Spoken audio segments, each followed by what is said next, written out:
So last year I had a fairly decent harvest. I won't say excessive or too much harvest, but a good harvest of this sponge gourd.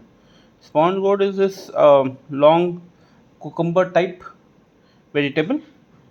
It's sponge. It's a member of the gourd family. It's also called Torai in India.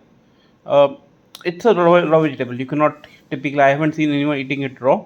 You have to cook it. Most people cook a kind of curry with it, and it's very nutritious. It's again good for recommend for anybody who wants a good healthy diet. At least a part of that diet should be made up of stuff such as gourds. Uh, you can make it tasty, and it's extremely good for diabetics and those who want to lose weight. So what do I need? I will do the wet tissue method for germinating the seeds. So I need a packet of seeds. I need um, a box with a label, typically, or box with a lid. So I have these empty waste food delivery boxes. You need tissues.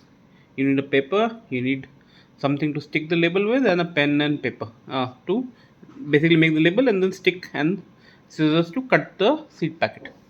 So let me start. First, we need to do is you need to layer the tissues on the bottom of the uh, this this box and moisten it.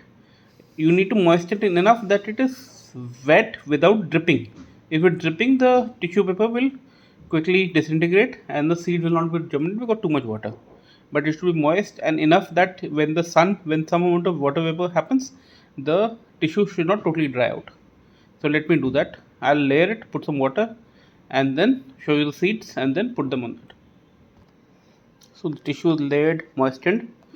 You can see if I press it, it remains pressed because it's now wettish. Again, it's not, if I do this, it won't drip, the water will not drip out. I have not put that much water, but it should remain there. And then these are the sponge gourd seeds. They're fairly large and they take some time to germinate, but they do germinate. These are good fresh seeds. If you start with good seeds, uh, you should get a decent good rate of germination. So let me just layer this on top of the paper, and then I'll show you what happens from there.